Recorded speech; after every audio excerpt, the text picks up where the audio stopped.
The second of three tests to win a $155 million inheritance is revealed, but there is a twist. Issei and Camille are not given a wine to taste and must instead figure out the link to a piece of 17th century artwork. And if this isn't hard enough as it is, they're simultaneously grappling with shameful family secrets, hard to follow legacies, and troubled relationships. Welcome to Road Goes Ever On and On. Today we're talking about the fifth episode of the thrilling Apple TV series Drops of God, so spoilers are ahead. And don't worry, we won't put you through any grueling art tests, but if you do find value in our content, we would love it if you would like, subscribe, and hit the bell icon for notifications. And with that being said, I really want to talk about this art test because you killed it. I mean, you didn't say exactly this, but you did say, what if they're not all necessarily tasting wine? I still think they're going to taste wine in the end, but it started off very different. So you think the last test will be another wine test? I still think that they taste wine. It's related to wine, something along those lines. But I do now think that there is going to be that we've seen our first curveball. Why not have a second, even curvier curveball? Yeah, they could, like, having to create a whole meal based on a wine pairing or something along those lines. Maybe. I don't know. I'm just speculating wildly. I did find it interesting. We saw this picture before at his school as a professor, and clearly this, and I wonder if he chose that picture based on trying to let Camille and Issei know that Issei is his son. You know, I didn't actually notice that was, so that would be like his opening class, right? Because that's how he started. It was, here's this painting, and somebody's like, what does this have to do with wine? And he says, I'll tell you the next class. Right. So I feel like it's leading that to that goal of trying to establish that Issei is his son. Do you think this will open up a conversation with either of the parents then? With That they might recognize that, with either of Issei's parents, that they might recognize that painting from their class, and that somehow opens up a conversation? Because I didn't realize it was from the class. I don't know if it's going to open up a conversation, because it does seem like Issei and his mom are at pretty much wit's end with each other, you know, by the end of this episode. Like, I don't see any bridges being built in that time, like, to be like, oh, what does this have to do with it? What do you think that the picture has to do with relation and wine? Like, what is that link? You know, I don't necessarily know its relation to wine. I think it does very much speak to me of Camille, because the artist was a young female prodigy. She was actually one of the first Italians to be doing still life, so she was very early in, in that kind of genre. And her contributions have had a huge impact, even though she did less than 20 and didn't even sign them. So Wow. there's actually not even writing about her until very recently.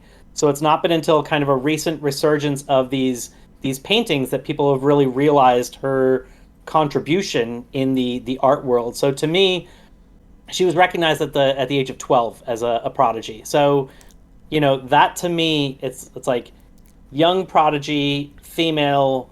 That's kind of like Camille, Right. and that wasn't even necessarily her passion. Like I said, she only did, less than 20 of these, at least that we know of.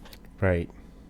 So I kind of saw, parallels to, now obviously he wouldn't have been teaching about that before he had Camille and knew about her, but to me it seems like it has those kind of reminders of it. Or maybe it's talking about the passion of doing something just for the passion, even if people don't notice you. Maybe this is talking again about prestige.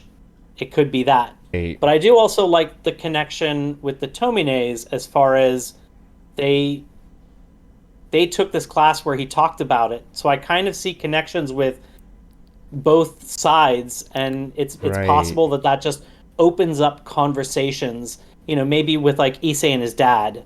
Do you think that after what we saw in this episode where he went on the interview and he basically is just like, I want to thank my dad, I love him very much. Do you think that, and we saw that he saw him do, like, we saw that the dad saw Issei say that.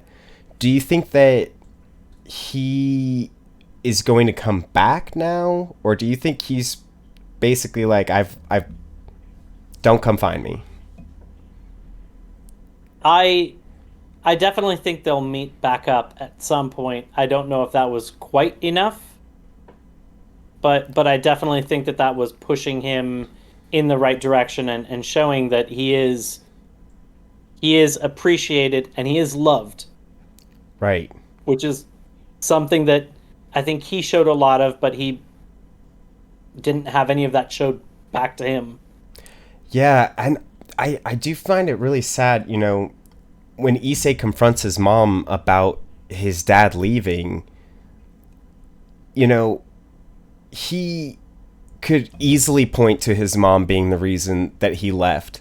But Issei takes so much of the blame himself, like for what he said to him right before he left. Issei didn't see that she didn't show up to the dinner that they had planned, and how she had basically forced him to tell Issei to give up the wine tasting. He just remembers that conversation he had. He even asked his mom, he said, did you say anything to him? Like, I thought you would have told me. And she's like, no, I didn't care. Like, yeah, you do whatever you want. And so it's like Issei takes it personally that he was the one that made his dad leave. And I, especially after him figuring out that he's not his real dad, but still has that care for him. Yeah, it's pretty crazy how much things can change in kind of a short period of time, in our kind of perspective. Like, I think we got a lot of understanding for Honoka, and now I think some of that is kind of being walked back when we're seeing how manipulative she is and how much she lies. And it's interesting seeing, some of the connections between Issei and Honoka, how they have some of those kind of cold similarities, but then how I think he wants to be more like his dad. And it turns out not even his real dad, but Right. the person who showed him love and compassion and warmth. Yeah, and we see he I thought this was a nice little callback, we saw him take two pictures, one of each of his dads. He stole the picture from Alexander Ledger's house. He stole the picture from his dad's office. And I did think that was cool, of like how they were showing that he took these pictures of his dad, and seeing how much care he had for his, not his biological dad, but the dad that basically raised him. And it was pretty heartbreaking. It it really is. And so I think that this kind of leads to something kind of interesting, which is the idea of, nature versus nurture. So let's kind of start off with similarities, and we already touched on that a little bit. I think Issei is very much like his mom in many ways, and I think Camille is very much like her dad in many ways. She has a passion and a fiery temper. She takes things hard, as and very personally, rather than as kind of like opportunities. And so to me, they are very similar. But But then I think the show also shows, that you can be something different from who you are, and it kind of actually reminds me a little bit of wine, and the fact that you can take the same grape and grow in different areas and have different effects, or grow it different ways and have different effects, or treat it differently in the winery and kind of end up with something very different.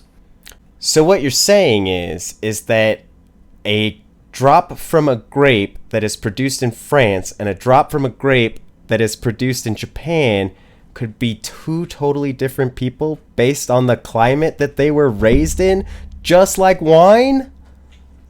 Yes. Even Wild. if they come from the same parents. And it's interesting kind of seeing that tie back to, I mean, they don't necessarily tie it back to wine, but to me I think that's, you can think of that as like when Alexander's talking about the people that are passionate about wine and making, exciting choices. Right. I think that has a lot of impact on character.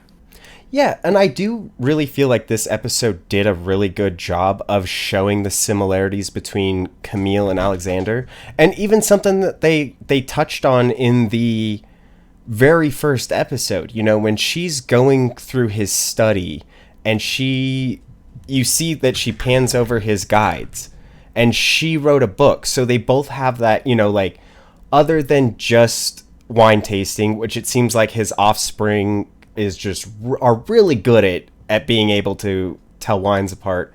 But she was a writer just like him. I know Issei, isn't a writer that we know of yet, but we saw that, and in this episode, she's going to take up, at least his publisher wants her to take up the mantle of writing these guides now. And I do feel like that this show has now set it up. Like, before, when I was having a hard time wanting like either Camille or Issei to win, to me now I want Issei to win. And I think that Camille now has this great opportunity to continue the legacy of Alexander Leisure, where Issei, he gets in the fight with his parents and his grandpa tells him today, he's like, you have to win now, because if you don't win, you're a disgrace. You will have nothing. You will lose your reputation. You will lose your honor. You will be basically out of this family, which is so messed up. That was heartbreaking to me. I know. It was really tough to kind of see that. When you were talking about the notes, so that reminded me of in this episode when they ask her to taste the wine, and she says that it's like music. It's so good she can hear music. Yes. It's interesting how Alexander sees wines. He's got all of these notes that mean nothing to anybody else. Maybe it's a concert, maybe it's a recipe, maybe it's a movie. And each one speaks to him in a different way. And I think that's one of the things that I absolutely love about wines is they're so different and they have so much complexity that you really can have completely different experiences with every single bottle you have. I think back to when we went to a winery not too far from here, that's owned by an Italian family. They've got a pizza oven, and it's, right on these rolling hills with like gorgeous views of sunset, and it really has a sense of place. Right. You can drink that and you can think of sunsets and summers and pizza, and it's almost an experience, not just a bottle. Right. I took this, when they talked about like Alexander Leisure and how he like dissects wines and goes through them, I kind of thought of us a little bit, like I was like, this, what he does with wine is what we're basically doing with shows. And it's a form of art. You are picking it apart, you're dissecting it, you're pairing it with things. Like there is this beautiful art to it. And I feel like this show is really good at showing, almost like kind of making it like a class struggle, right? So we see, back when Alexander Leisure was trying to get his thesis passed, that he was going against like the bourgeoisie of wine, where and we see with Issei, who loves wine, who loves the art. And we see that Issei's grandpa is like the capitalist, just the epitome symbol of capitalism, with selling diamonds, like making a fortune off selling diamonds versus wine. And I want to know your thoughts on the way that Issei described the wine and the diamonds.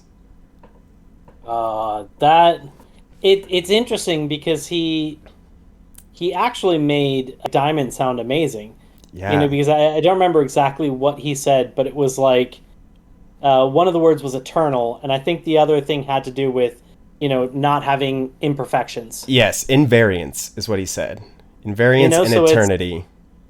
So it's basically it's a perfect thing that is forever, which is so interesting because I think wine, because it can be so different, can never be perfect. There'll always be these imperfections, but that's also what makes it great, and that's also what leads to its complexity and all of the different things that you can kind of taste. So I thought it was a beautiful comparison, and it actually made the human characteristics of wine, those imperfections, even better. That there's something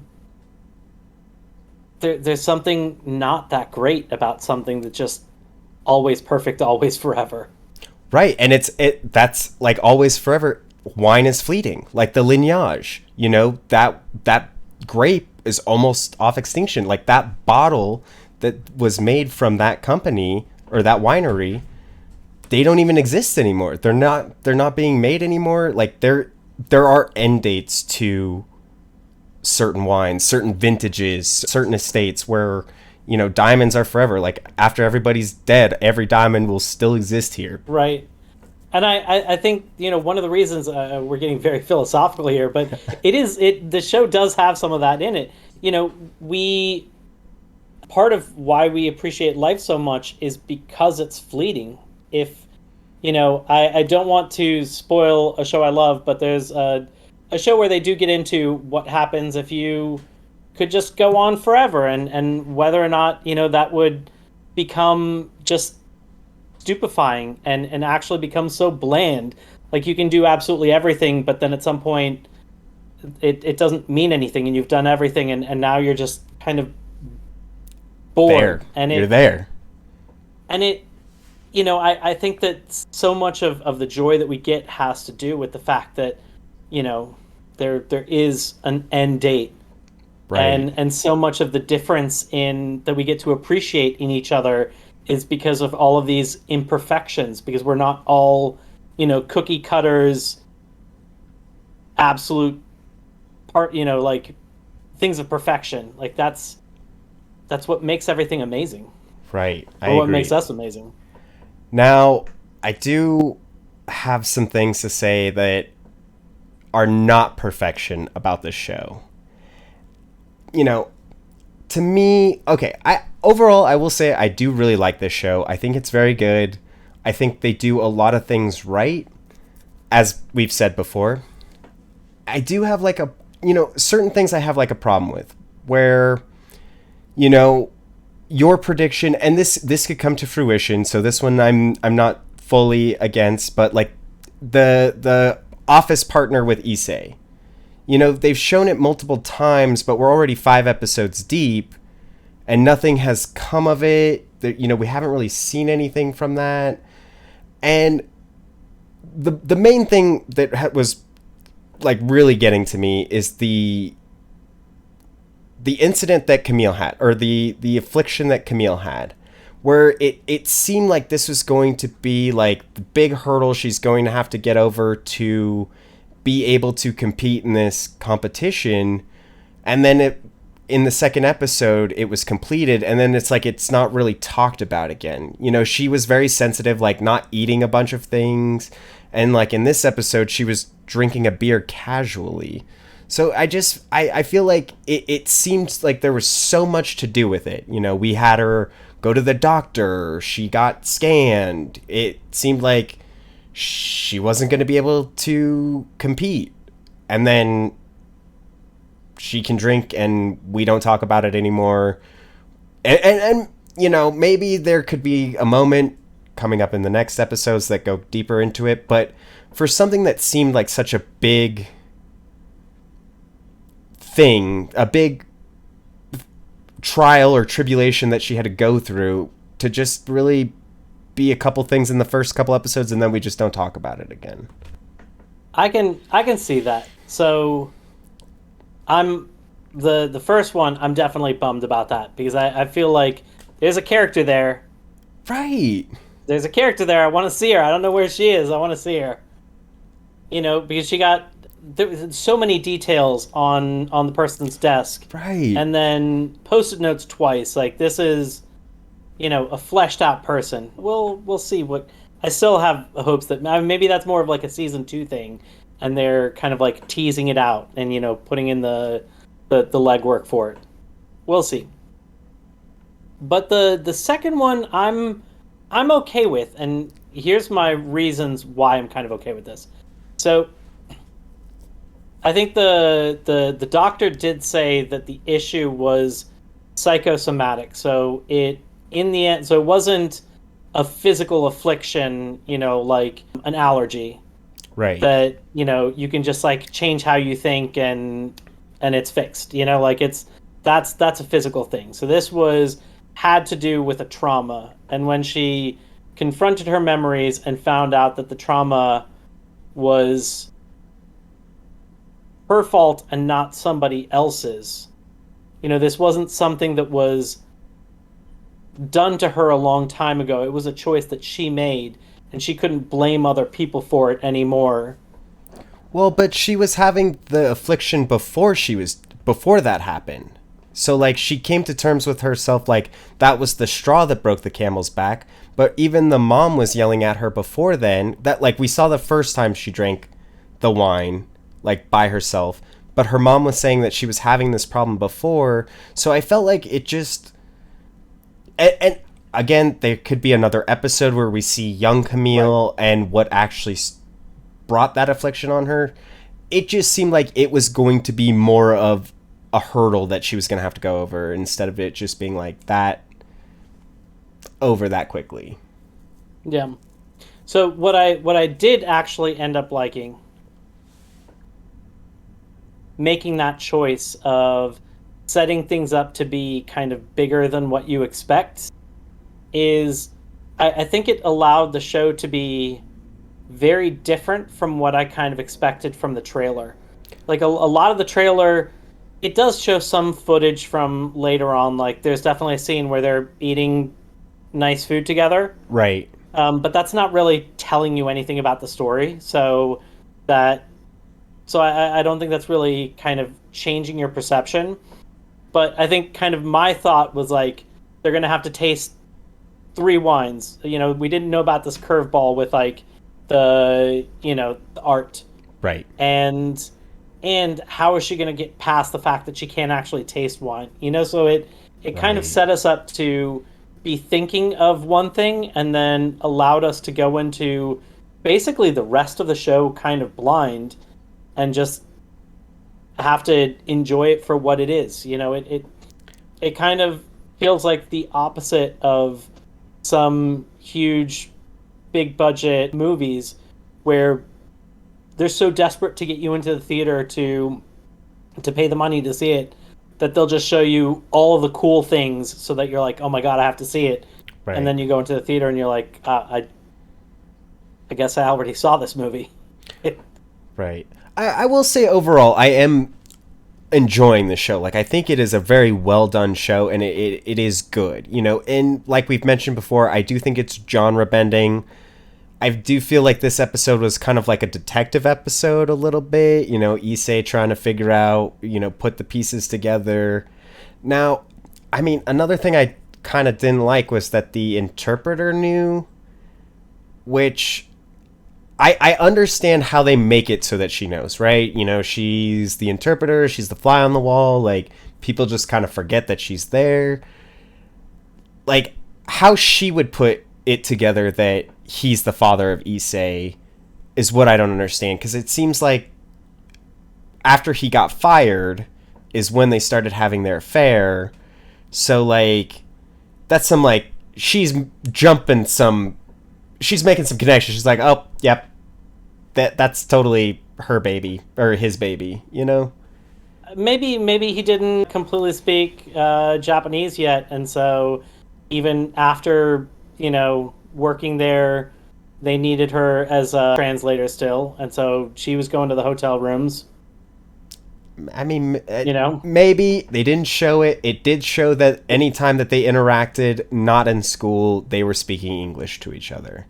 Okay. So that's where I'm just kind of like, how did she make that leap that she's like, oh, I knew this, that you were the son of Alexander Leisure. So that is like another thing, but you know, I see why they had to do it, and it is a good explanation of how Issei could figure out without his, you know, relationship with his parents just telling him.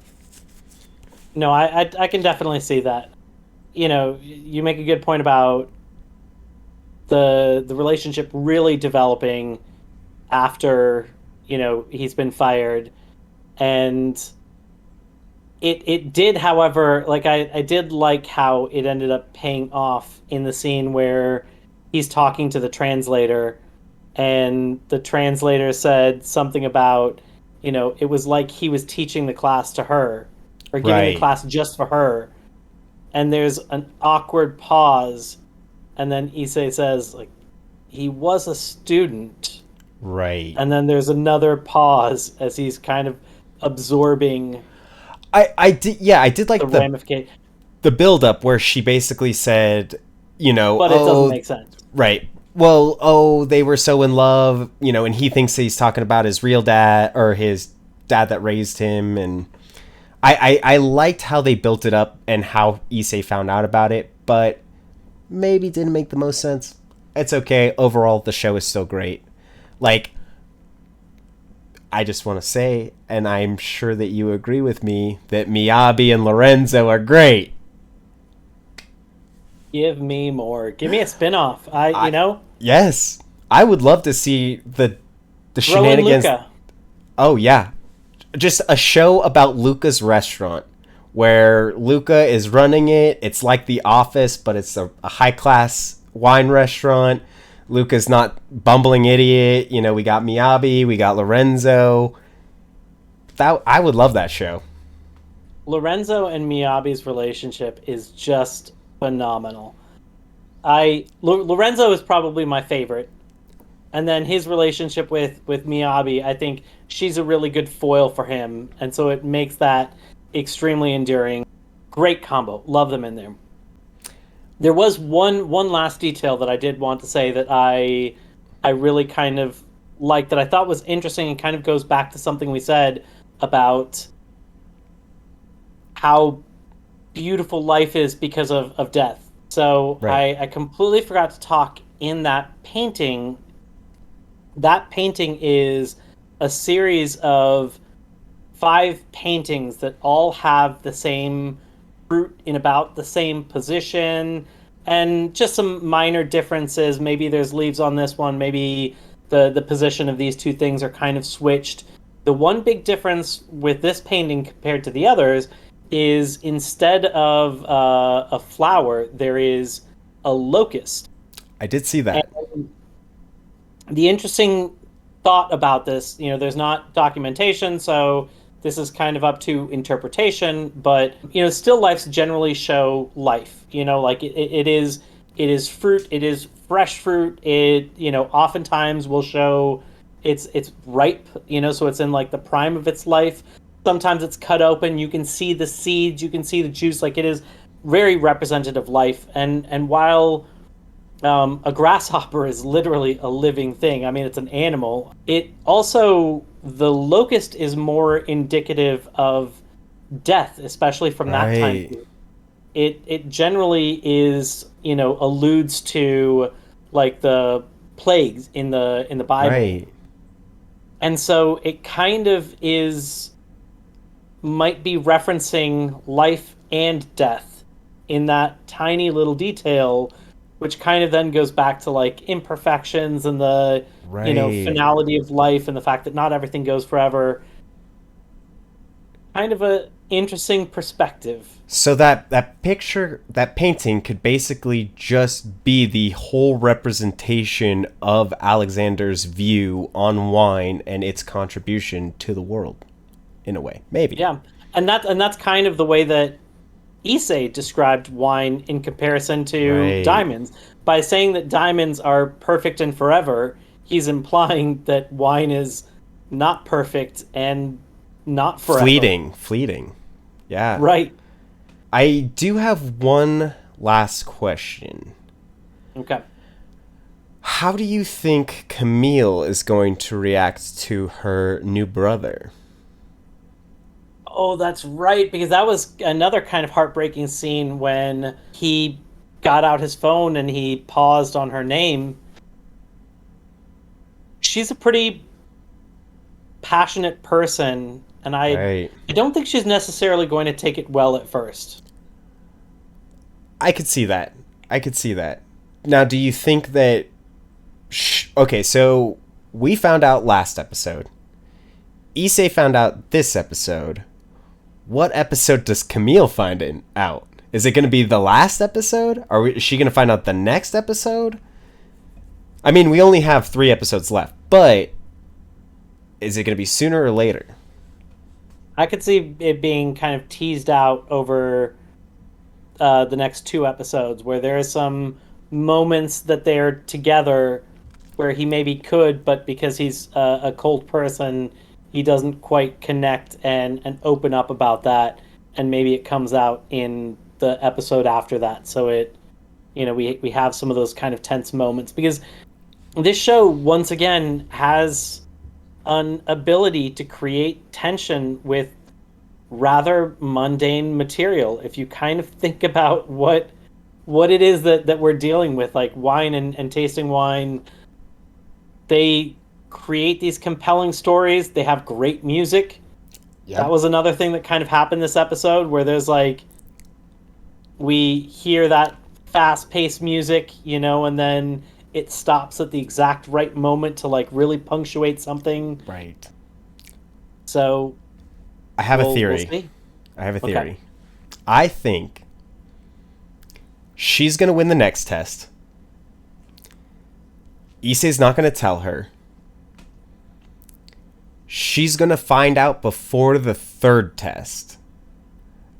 And I think she would be able to beat him in the 3rd test. But after finding out the information, is going to forfeit the 3rd test to let Issei win, so that she can just continue on writing the books. Issei will inherit the fortune and not dishonor his family. That's my theory. That's a good one. But we're going to have to wait until next week to find out. Make sure to check back on Monday. We only have 3 episodes left, so you're definitely going to want to make sure you're caught up. And thanks for watching. Thanks for watching.